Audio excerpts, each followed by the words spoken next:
율법의 문으로 들어간 후에 긴 통로를 빠져나간 최 박사 앞에 울창한 숲길이 나타났다.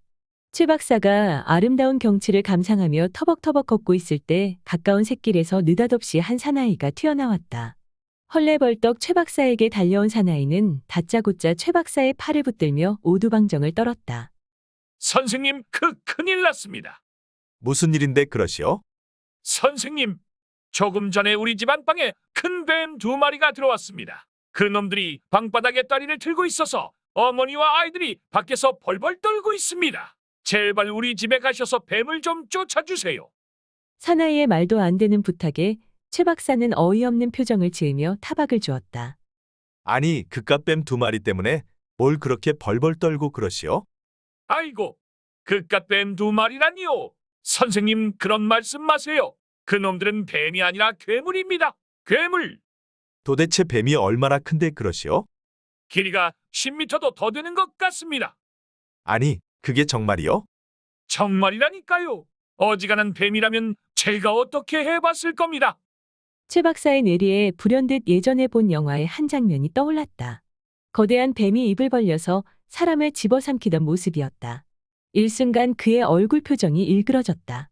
하지만 사나이는 조금도 아랑곳하지 않고 최 박사의 팔을 흔들어댔다. 선생님, 제발 좀 도와주세요. 제발요. 바쁜 일이 있어서 곤란합니다. 사나이는 마치 자기의 가족들이 당장 죽기라도 하는 듯이 난리를 쳤다.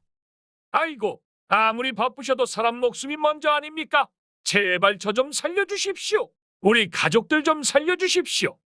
평소에 신학생들에게 이웃을 사랑해야 한다고 입버릇처럼 강조해온 최 박사는 양심이 찔려서 더 이상 꽁무니를 뺄 수 없었다.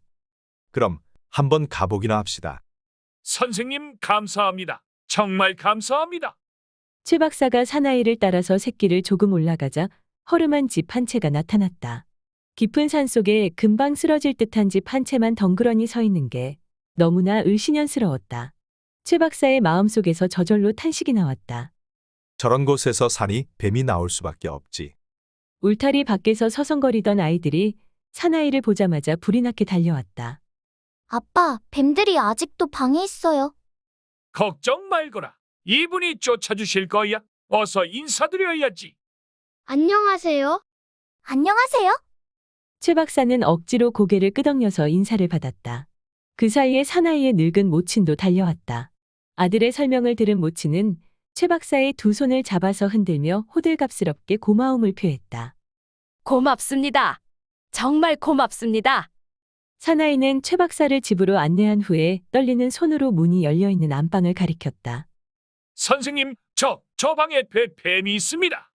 하지만 안방이 마당보다 꽤 높은 데다가 문지방마저 높아서 뱀들이 보이지 않았다.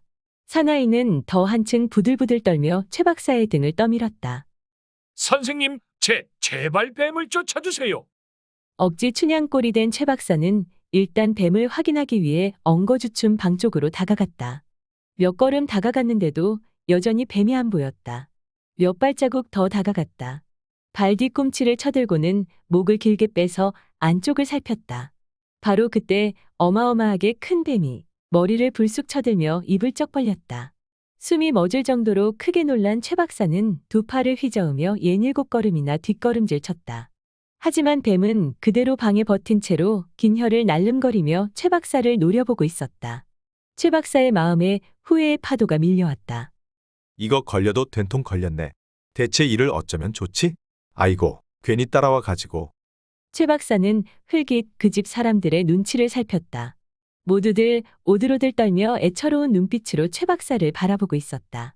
진퇴양난이 된 최 박사의 입에서 저절로 한숨이 쏟아졌다. 뱀은 여전히 성난 머리를 고추 세우고 긴 혀를 날름거리며 최 박사를 노려보고 있었다. 눈매가 얼마나 날카로운지 보기만 해도 소름이 끼치고 오금이 저려왔다.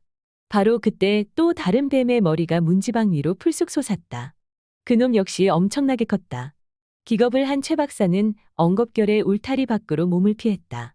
그의 이마에 식은땀이 배어나왔다. 사나이는 최 박사가 그냥 갈까봐 안절부절했다. 시간이 흐를수록 최 박사의 고민이 깊어갔다.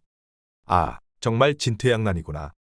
그 자리를 피할 궁리에 골몰한 최 박사에게 예수님의 말씀이 떠올랐다. 마가복음 12장 31절. 둘째는 이것이니 내 이웃을 내 자신과 같이 사랑하라 하신 것이라. 이보다 더 큰 계명이 없느니라. 한동안 고민하던 최 박사는 힘없는 손짓으로 사나이를 불렀다. 선생님, 왜 그러십니까? 혹시 기다란 장대가 하나 있어? 기다란 장대요. 그렇소.